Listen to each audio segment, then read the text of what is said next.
رمضان المبارک کے بعد یہ پہلا جمعہ ہے۔ اللہ تعالیٰ نے رمضان المبارک کا مہینہ ہمیں عطا فرمایا تھا تاکہ ہم متقی اور پرہیزگار بن جائیں، ہمیں تقویٰ نصیب ہو جائے۔ تو رمضان المبارک کا مہینہ اپنی رحمتوں، اپنی برکتوں کے ساتھ، اپنی تمام تر رعنائیوں کے ساتھ گناہگاروں کے گناہوں کو بخشواتا ہوا، لوگوں کے مقدروں کو سنوارتا ہوا ہم سے رخصت ہو چکا ہے۔ لیکن ہمیں سوچنا یہ چاہیے کہ رمضان جس مقصد کے لیے آیا تھا، کیا وہ مقصد ہم نے حاصل کر لیا ہے؟ رمضان المبارک جو مقاصد لے کر آیا تھا ان میں سے ایک مقصد ہمیں غفلت سے نکالنا بھی تھا، تاکہ ہم غفلت سے نکل جائیں اور متقی اور پرہیزگار بن جائیں۔ کیونکہ غفلت جو ہے یہ انسان کی بہت بڑی دشمن ہے، انسان کو جہنم میں لے کر جانے والی ہے۔ جو غافل ہے وہ اللہ سے دور ہے، جو اپنی غفلت دور کر لیتا ہے اللہ اپنا قرب عطا فرما دیتا ہے۔ تو اللہ تعالیٰ نے یہ مہینہ اس لیے عطا فرمایا تھا تاکہ ہماری غفلتیں دور ہو جائیں۔ تو آج اسی حوالے سے میں آپ حضرات سے گفتگو کرنا چاہتا ہوں۔ غفلت عمومی طور پر اس کی دو وجوہات پائی جاتی ہے جس کی وجہ سے انسان غافل ہو جاتا ہے، انسان کے اندر غفلت پائی جاتی ہے۔ پہلی جو عمومی وجہ ہے، جو عام وجہ کہلاتی ہے، وہ ہے ہماری خواہشات۔ انسان اپنی خواہشات کو پورا کرنے کے لیے محنت کرتا ہے، تگ و دو کرتا ہے، یہاں تک کہ وہ اپنی خواہشات کے پیچھے اس طرح دوڑ لگاتا ہے کہ وہ یہ فرق کرنا بھی بھول جاتا ہے کہ کون سی خواہشات کو اختیار کرنا ہے، کون سی خواہشات کو اختیار نہیں کرنا۔ وہ اپنی خواہشات کے پیچھے دوڑتا ہے، بھاگتا ہے، محنت کرتا ہے، کوشش کرتا ہے، لیکن یہ اس کے ذہن سے نکل جاتا ہے کہ کون سی خواہشات کو میں نے اختیار کرنا ہے اور کون سی خواہشات کو میں نے اختیار نہیں کرنا۔ اور جب وہ خواہشات کے پیچھے ایسی دوڑ لگاتا ہے تو پھر وہ خواہشات اسے جہنم کی طرف لے کر جاتی ہیں۔ اللہ تعالیٰ نے فرمایا افرأیت من اتخذ الہہ ہواہ۔ بہت سے لوگ ایسے ہیں جو خواہشات کو اپنی کامیابی سمجھتے ہیں، خواہشات کو سب کچھ سمجھ لیتے ہیں، یہاں تک کہ خواہشات کو اپنا خدا بنا لیتے ہیں، وہ ناکام ہو جاتے ہیں۔ خواہشات کے پیچھے اس طرح بھاگتے ہیں کہ اسے یہ بھی نہیں خبر ہوتی کہ ہم نے کن خواہشات کو اختیار کرنا ہے اور کن کو چھوڑنا ہے۔ تو سب سے پہلی وجہ جو ہمیں غفلت میں ڈالتی ہے وہ خواہشات کا پایا جانا ہے۔ ہمارے اندر خواہشات کی دوڑ لگی ہے، حد سے زیادہ خواہشات کا پایا جانا یہ ہمیں غافل کرتا ہے۔ اور عمومی طور پر جو ہمیں غفلت میں ڈالنے والی دوسری چیز ہے وہ ہماری اپنی انا اور تکبر ہے۔ ہمارے اندر جو انانیت پائی جاتی ہے، تکبر پایا جاتا ہے، اپنے آپ کے اندر مگن رہنا، اپنی طبیعت کا قیدی ہونا، اپنے طبیعت کے حساب سے عمل کرنا کہ یہ کام میرے دل کو اچھا لگے گا تو میں کروں گا، اچھا نہیں۔ یہ نہیں سوچتے کہ بڑی ذات ایک ایسی ہے کہ جس کے ہر حکم کو ہم نے ماننا ہے۔ اپنے ذہنوں میں ہم اپنے آپ کو بہت کچھ سمجھتے ہیں، انا کے اندر مبتلا ہے۔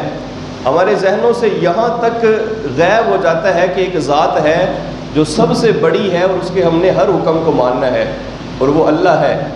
ہمارے اپنے اندر انانیت پائی جاتی ہے، ہم اپنی مرضی کے کاموں کو کرتے ہیں اور جہاں ہماری مرضی نہیں ہوتی ہم ان کاموں کو چھوڑ دیتے ہیں۔ تو یہ دو عمومی وجوہات ہیں جس کی وجہ سے ہم غافل ہوتے ہیں، غفلت میں مبتلا ہوتے ہیں۔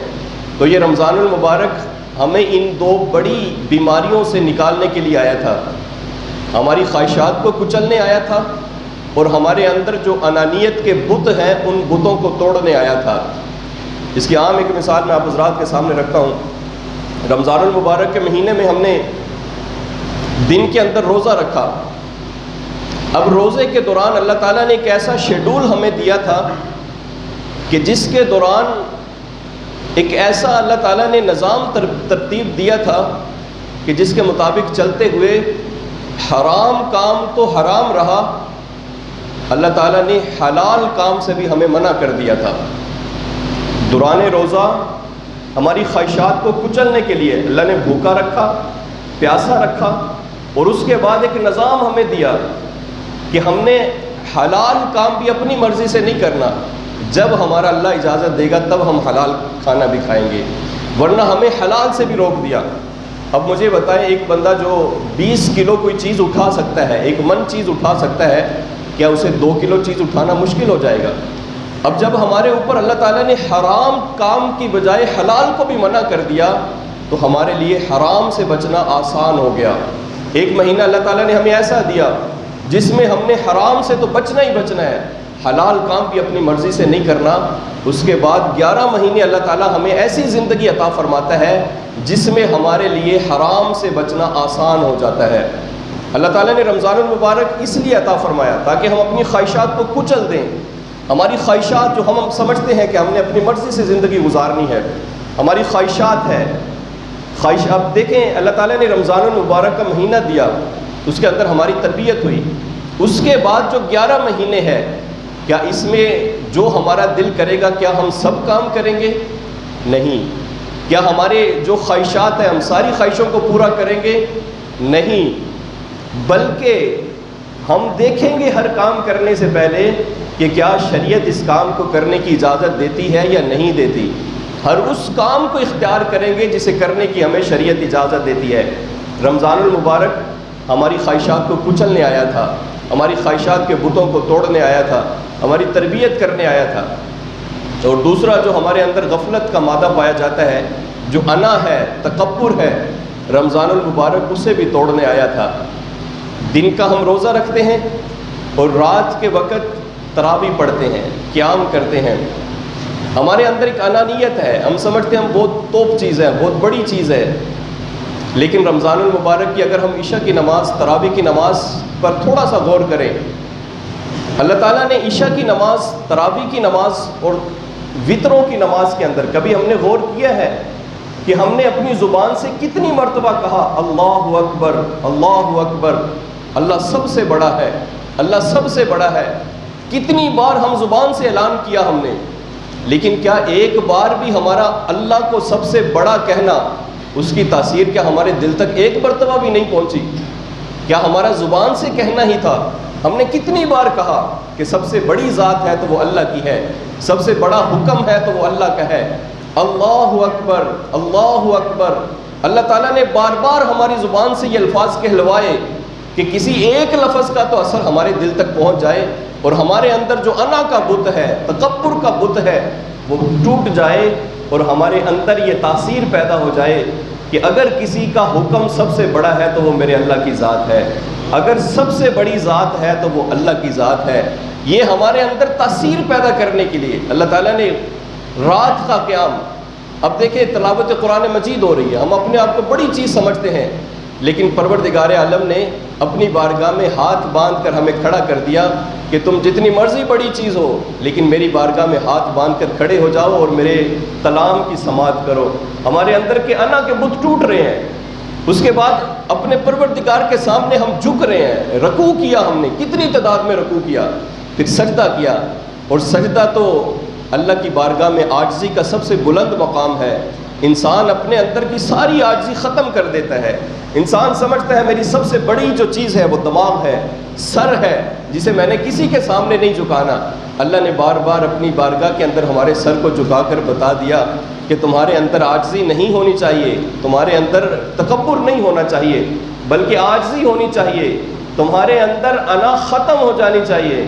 سب سے بڑی جو اپنی چیز سمجھتے ہو اس کو بار بار میری بارگاہ میں جھکاؤ، میری بارگاہ میں اپنے سر کو رکھ دو، تاکہ تمہارے دل کے اندر یہ تاثیر پیدا ہو جائے کہ اگر کوئی بڑی ذات ہے تو وہ میرے اللہ کی ہے۔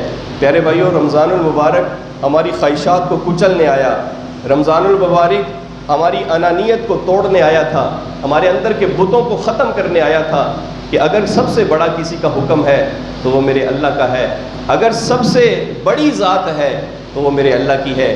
اگر ہم نے رمضان المبارک کا مہینہ بھی گزارا، روزے بھی رکھے، تراویحیں بھی پڑھی، لیکن اس کے باوجود ہماری غفلت ختم نہیں ہوئی، ہمارے اندر خواہشات پائی جاتی ہے، اپنی مرضی سے ہم کرتے ہیں جو کرنا ہے، اور ہمارے اندر انا ہے، تکبر ہے، تو سمجھ لیں کہ روزہ جو ہمیں سکھانے آیا تھا، ہم نے روزے کا مقصد فوت کر دیا ہے۔ رمضان المبارک کا جو اصل مقصد تھا وہ ہم نے حاصل نہیں کیا، بلکہ ہم نے رمضان المبارک تو گزارا ہے لیکن صحیح راستے پر ہم نہیں چلے، ہمیں منزل نصیب نہیں ہوئی، راستہ ہمارا غلط تھا، ہم اپنی مرضی اختیار کرتے رہے۔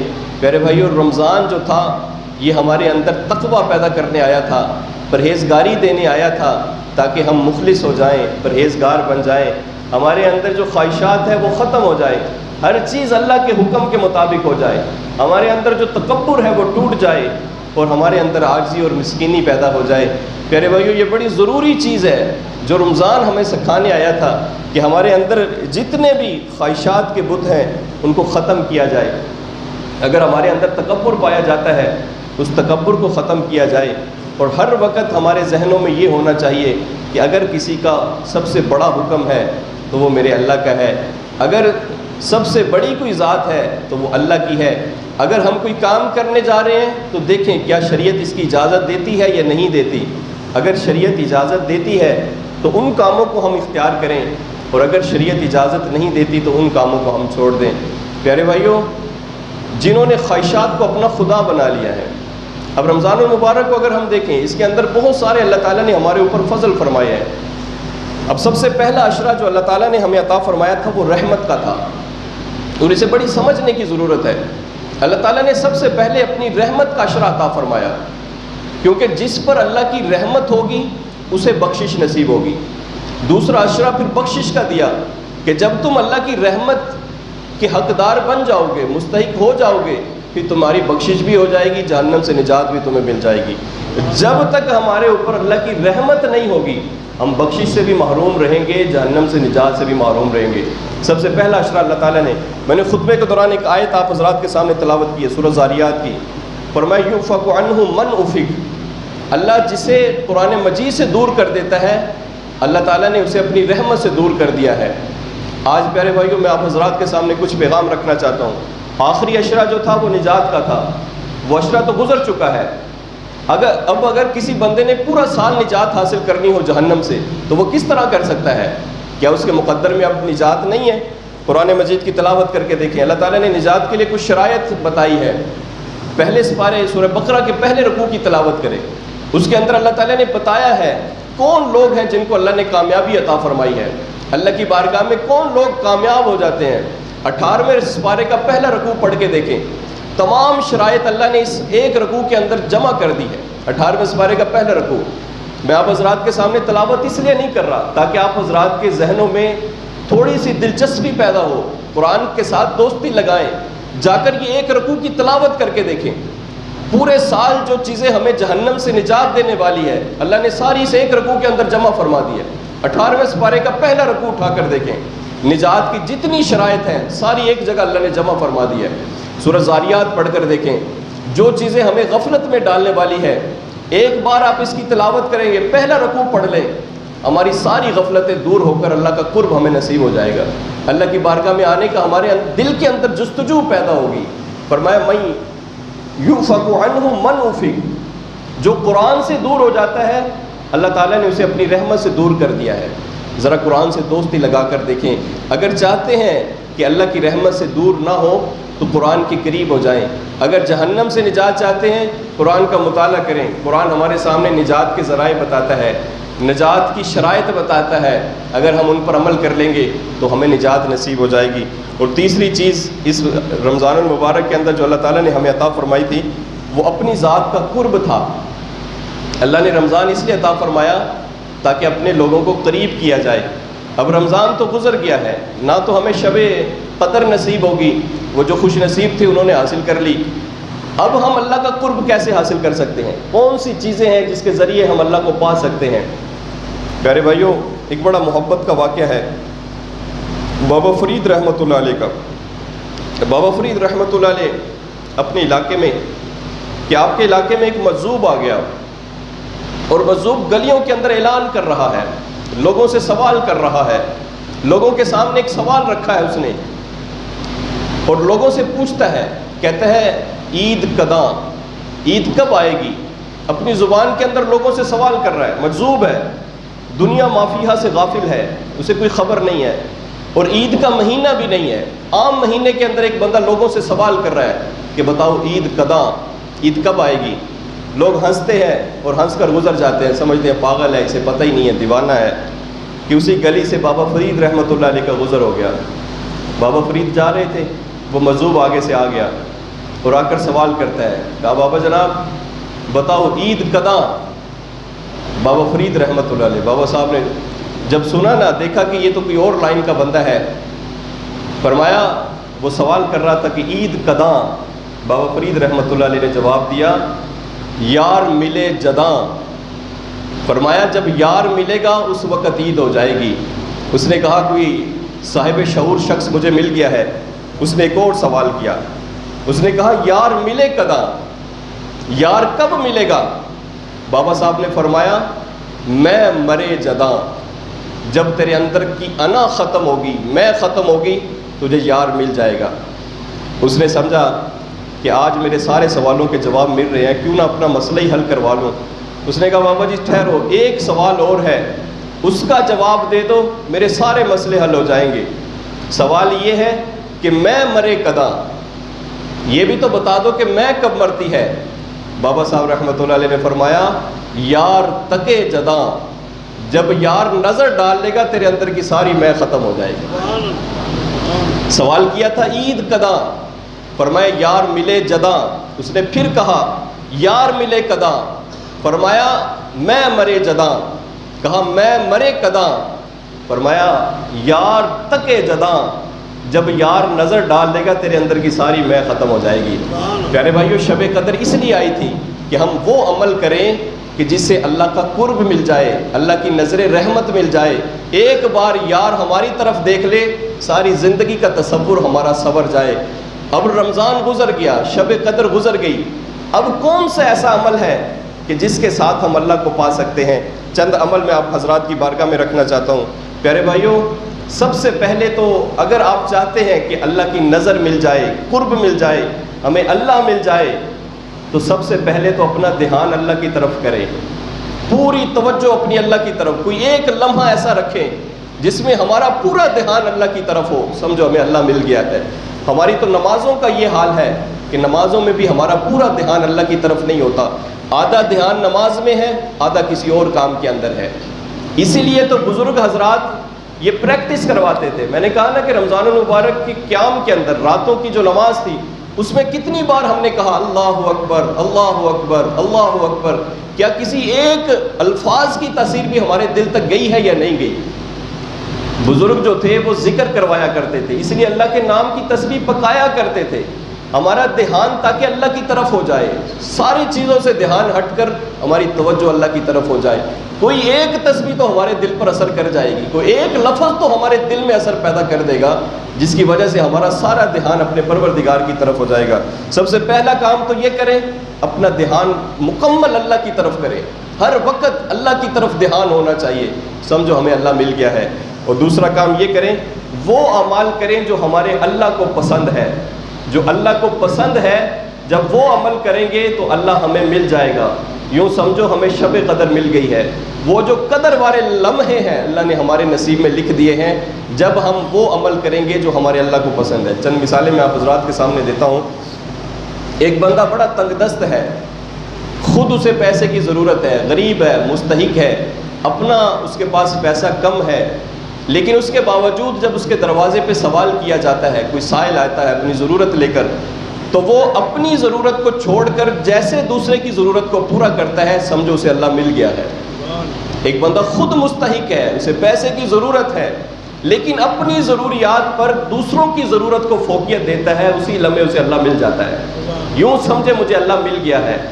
دوسرا کام، تنہا بیٹھے ہیں، کوئی دیکھنے والا نہیں ہے، گناہ کرنے کا موقع بھی ہے، ہمارے لیے گناہ کرنا آسان ہے، اس وقت ہم اللہ سے ڈر کر گناہ چھوڑ دیتے ہیں، سمجھو ہمیں اللہ مل گیا ہے۔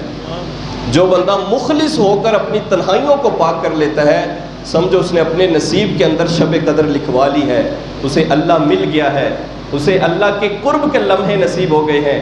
اور تیسرا کام کہ ہمارے پاس ہمت بھی ہے، طاقت بھی ہے، کوئی بندہ ہمیں تکلیف دیتا ہے، ہم اسے بدلہ لے سکتے ہیں، لیکن طاقت کے باوجود، اسے بدلہ لینے کی ہمت کے باوجود جب ہم اس بندے کو معاف کر دیتے ہیں، اسی لمحے ہمیں اللہ مل جاتا ہے۔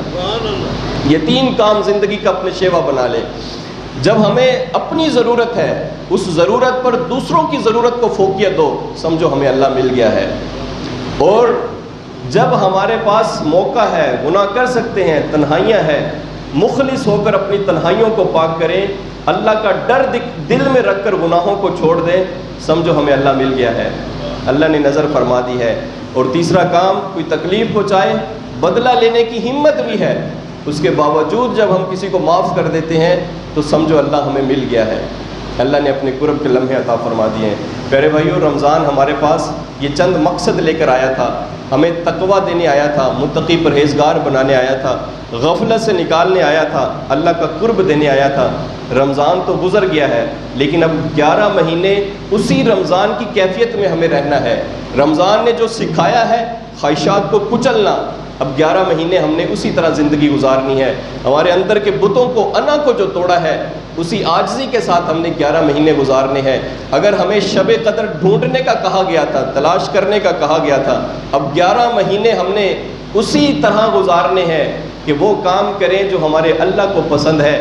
کوئی ایک لمحہ ایسا ہو جس میں یار ہماری طرف تک لے، نظر کر لے، ہماری زندگی کا تصور سنور جائے گا۔